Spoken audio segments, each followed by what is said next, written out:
Pardon me, setting things back up again after a ways away. This is the first time that I've been on here since last week because I've been working the morning show for Chip Chapman because he's been taking some time off.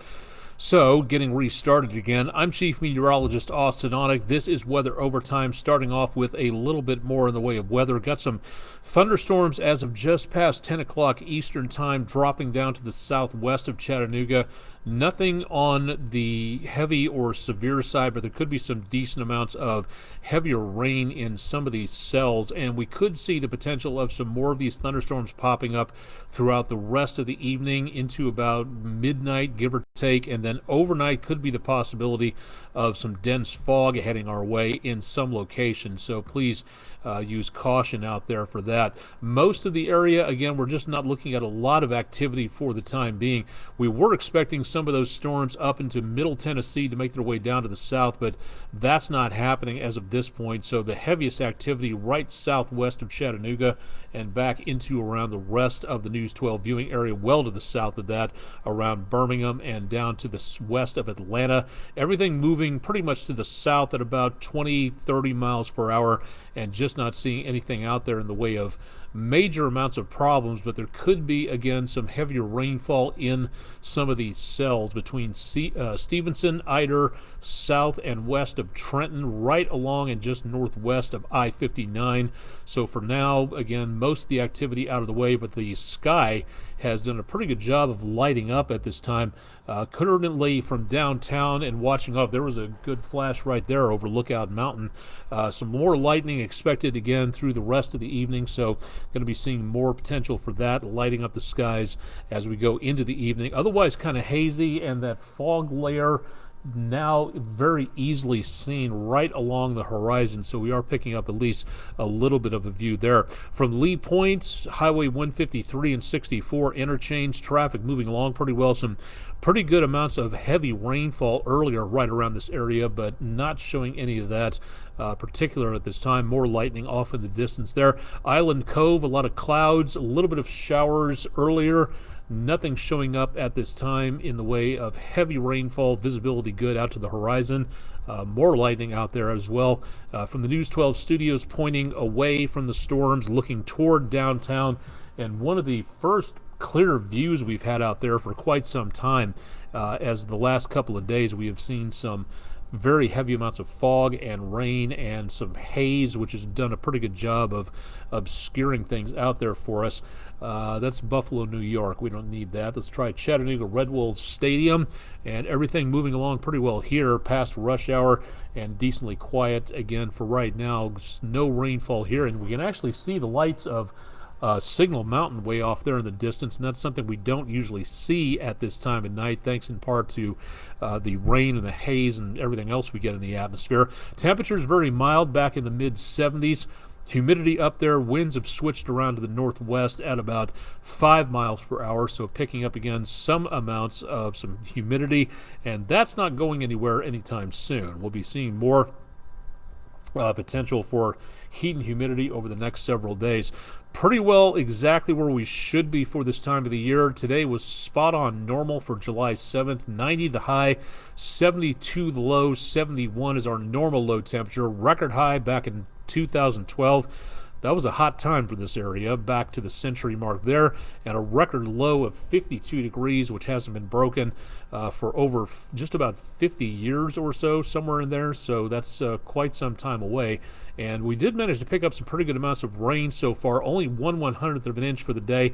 So far for the week of July that we've been over for the month, and now thanks to all the extra rainfall we've gotten, we are just about on par for the year. We were several inches behind, and now that doesn't appear to be, again, a major concern for right now, but things can change. We'll keep our eyes on that. Going out for a round of golf tomorrow and trying to avoid those gophers. Definitely want to make certain you're paying attention to the weather. A minimal chance of showers and thunderstorms, but it's going to be pretty steamy out there to begin with. With the sunshine, it's going to be very hot, very humid with that humidity, and that means heat index numbers could be near 100 degrees. And definitely want to dress cool. No cardigans necessary this time around.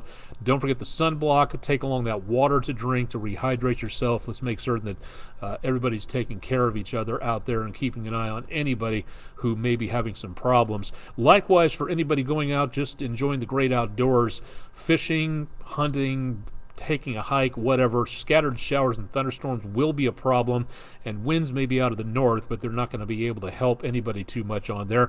From the barbecue patio, it is going to be a decent weekend, again, with chances of showers and thunderstorms out there. Temperatures, at least, will not be all that bad. So on the Food City certified Angus beef on the grill cast, it is going to be, again, decently humid and very warm, so definitely want to drink that water. Anywhere around that grill, all that heat coming off will be a bit of a problem. I still think we should be doing this graphic somewhere into the winter time, because what's the best time to grill during the winter when you have that fire going and making your neighbors jealous with all that nice aroma going out into the neighborhood somewhere in early January? Hey, that sounds like a better time than doing it when it's about 100 degrees outside somewhere in there. Jeff Peterson, blackberry picking day. Sounds like my grandmother back in Jefferson City, Missouri. She used to do some pretty mean blackberry pies, gooseberry pies as well, as I forgot. 1.4 inches of rain in Dunlap. Thank you very much for that report, for sending that in. We will see more chances of rain in the near future. Unfortunately, if you have outdoor plans, that could be a bit of a concern. A nice downpour, a good view of a microburst from Monica Elizabeth Morrison in Trenton, Georgia. That's our West Shore home weather window picture of the day. Beautiful view there of a rain foot where the rain slams into the ground and then it stretches out on either side of the horizon, and that's called a rain foot. If you remember the opening to Monty Python's Flying Circus, where the giant foot came down out of the cloud, kind of slams into the surface, kind of like that, but not quite. And so that's our West Shore home weather window picture of the day. Got pictures? Send them on to us. You can put them in the comments section of our social media pages, again, along with a description of what you were looking at and where, or just email them to us at pictures@wdef.com. Would love to see what you're seeing in and around the area. We've got a couple of fronts that are just basically stuck across the area. We've got this dying front here across the areas toward the east coast states, and then a little bit more intense front, but it's starting to become stationary back to our west. This is trying to make its way farther off to the south and the east, but it's having trouble because of those aforementioned areas of high pressure kind of squeezing it and just not really letting much of anything through. They're not totally stationary. All these areas of high pressure have been moving slowly, so these fronts and these storm systems have been moving, but they just can't move all that far, all that fast, thanks in part to the fact that that area of high pressure is sticking around. Now, toward about the weekend, around Saturday or so, there is the possibility that we're going to be seeing, from what it looks like, a little bit more intense development of this storm system here moving into the eastern United States. Not an immediate thing, but it is, again, a good possibility that we will see that develop out there. Running the numbers into overnight, I think we're not going to see too much in the way of rain tomorrow, but early tomorrow morning could be the potential of fog out there, so please keep that in mind if you're going to be doing any driving. We'll see if we get the visibility forecast up for you here in just a little bit. For tomorrow afternoon, isolated chances of showers and thunderstorms, more sunshine than anything else, and that means hot and humid conditions with those scattered showers and thunderstorms possible out there. Saturday morning, not a lot going on. Again, humid, could be some fog. Temperatures back in the lower 70s there. Scattered showers and thunderstorms for Saturday afternoon and evening, and that could spell the potential of maybe some more activity coming through right about, say, sunset, and then more potential thunderstorms back to our west. Moving from 9 o'clock into around midnight, stray showers and thunderstorms develop here, and then hopefully just showers and thunderstorms until we get through about dawn patrol Sunday. So there is a better potential coming up as we go into Saturday afternoon and evening than any time else, and then some more chances, not quite as great, on Sunday afternoon, and temperatures by noon at least, and just afterwards into the afternoon hours. Doesn't look like it's going to be quite as hot. It is going to be pretty steamy, but not entirely so out there anyway. Severe weather chances for tonight, not seeing anything. Generic thunderstorms, yes. Going into around Friday, there is still that generic possibility of thunderstorms, but back to the west, that is where we are seeing most of the activity coming on through for Friday. And then also, here's where it gets interesting, into and around Saturday. This is where we see that potential coming through for most of the area, to where we have the potential well back to the west of us, from the mid-south all the way back into the high plains. We will see a possibility of a marginal threat approaching our area. So thunderstorms possible all the way back to the west of us at first, and then moving our direction, so that by Saturday afternoon and evening, we could be looking at some severe weather just right back to our west. So that is something that may need to be monitored through the weekend. So please keep that in mind with everything going on, with everything involving the potential of any severe weather out there. That again could be a bit of a problem for drivers out across the area. Now, visibility as of right now, not a problem. We are still seeing the potential of some areas with visibility about 3 miles over toward Winchester, and not much else beyond that. But by early tomorrow morning, looks like we could be seeing the potential of some visibilities down around 2 miles or less. So that could be a problem, especially in the Tennessee River Valley, in that big fog area up around the Tennessee to the north and down to around the Hiwassee River. That again could be a bit of a problem there. So keep in mind to keep tuned to News 12, and Chip Chapman will have a forecast update for you coming up throughout the rest of tomorrow morning. Let's go ahead and run the numbers for you and show you what we've got going on into the next several days. We do have the potential of numbers moderating a little bit. I really don't want to call this cooler. Technically, if you want to use that word, yes, but it just doesn't really seem to fit. Mid to upper 80s doesn't really qualify in my viewpoint as cool, so we'll call it less hot, at least from Sunday into Monday. Then we bounce back into the upper 80s to around the lower 90s, and chances of showers and thunderstorms greatest Sunday into Monday. That is what drops our temperatures. The rain, the clouds, that helps us out on the numbers, but then the numbers dwindle on the chances of showers and thunderstorms toward the early part of next week, and that allows the temperatures to head back up again. So numbers in the high 60s, that's as cool as it gets around here.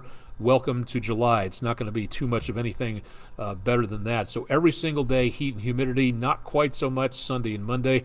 Chances of showers and thunderstorms remain across the area, so keep in mind, if you see lightning or hear thunder, time to get back indoors and make certain that everybody is prepared for that possibility out there. Speaking of being prepared, the second time around for Whitfield County, if you're in Whitfield County, Georgia, a resident, and you can prove it by using your photo ID, you can show up at Riverbend Park, where Whitfield County, Georgia Emergency Management Agency will once again be giving away pre-programmed weather radios, so you don't have to do any setup about the counties or anything else on that, and that will be given away free. There's 200 available, and if you'd like to pick yours up, if you are a Whitfield County, Georgia resident, and if you can prove it with a photo ID for residents, go to Riverbend Park, 4 to 7 p.m. Friday, July 21st, and you'll be able to pick up your free weather radio. A good gesture here by an emergency management agency to make certain people stay informed, because this is one of the best ways to get weather information when the weather turns dangerous. So if you're a Whitfield County, Georgia resident, please consider picking one of these things up. If you don't want to get the free one and you just want to pick one up at your local hardware store, department store, they're usually available for about 30, 40, 50 bucks. The more accoutrements you have on them, more radio channels, things like that. This model from Midland only picks up just the weather radio broadcasts on the FM frequencies. You cannot pick these frequencies up in a regular car or home stereo. You need to have this radio or a specific AM FM weather radio combo, and that's where you start getting more accoutrements, more abilities, benefits with the radio. Then you will see again the price go up. I've seen them on desktop models over $100. This one here usually about 35, 40, 45 bucks, something like that. with batteries. Again, that is a very good investment for your home. Good opportunity to make certain you stay informed. So Whitfield County EMA, thank you very much again for doing that. Want to touch on the tropics real quick before we go too far. Nothing going on in the Gulf, the Caribbean, or the west coast of the Atlantic, the east coast of the United States. And that's good news. And for right now, the National Hurricane Center is not showing anything in the way of problems, 0% chance of anything developing in the next 2 to 7 days. Excuse me. This may have a lot to do with it, in that the computer models are showing right now there's a blob of this dust from off the Sahara Desert, which might make it up around Florida before it kind of curves back out into the Atlantic. There's another larger burst of dust on the way from east to west off of Western Africa. This dust hovers in the atmosphere and does a very good job of blocking out the sunshine, as I'm trying to do backwards here with the lights above me. That makes the waters of the Atlantic less warm and less conducive to starting up any new systems. So for right now, for the next week at least, we're not seeing anything develop. And so far, this next burst of dust coming off the Sahara might do a good job of quashing any storm development, which means hopefully we could have a very quiet mid-July. Now, there are some signs past about July 15th on some of the way out there computer models that we might see more activity starting up. That remains to be seen, but anything in the way of a 300 plus hours forecast ahead of schedule, take it with a very big grain of salt. Those of you who do wish casting with snow, that's a very good piece of advice to follow right there, because 300 hours out, a lot can change, and it's very difficult to say that's what's going to be going on. Now, over the Pacific and over the far eastern Pacific, we have two systems of note, neither of which have developed just yet. The first one in red, this one expected to develop right along the western Mexican coastline.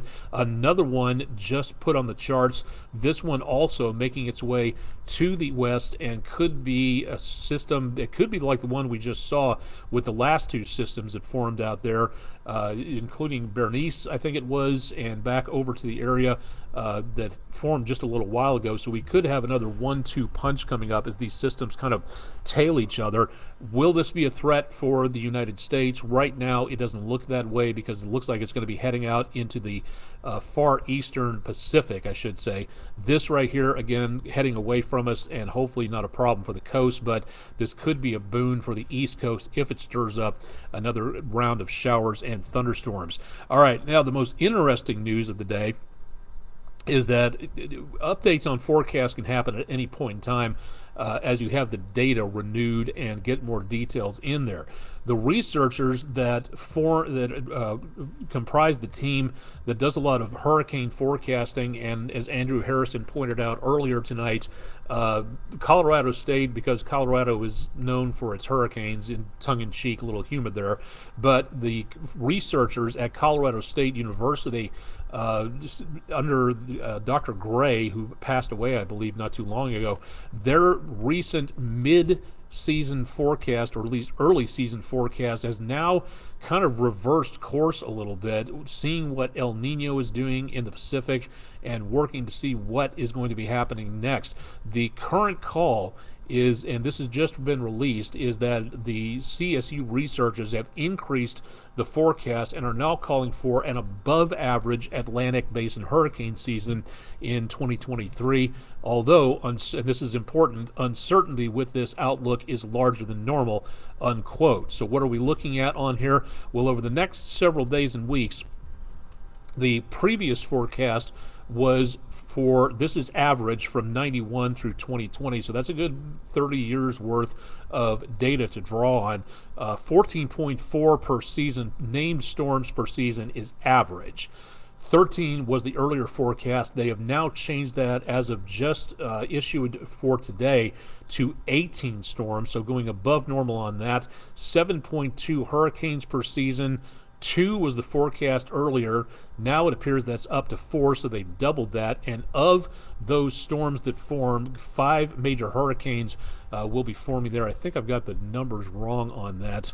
For what's the okay, for 4 seasons issue date, It looks like the remainder of the season forecasts are going for 4. Now that's actually correct, believe it or not. So for that, again, we're seeing the potential of major hurricanes out there going up to about a 5, and that again for the remainder of the season.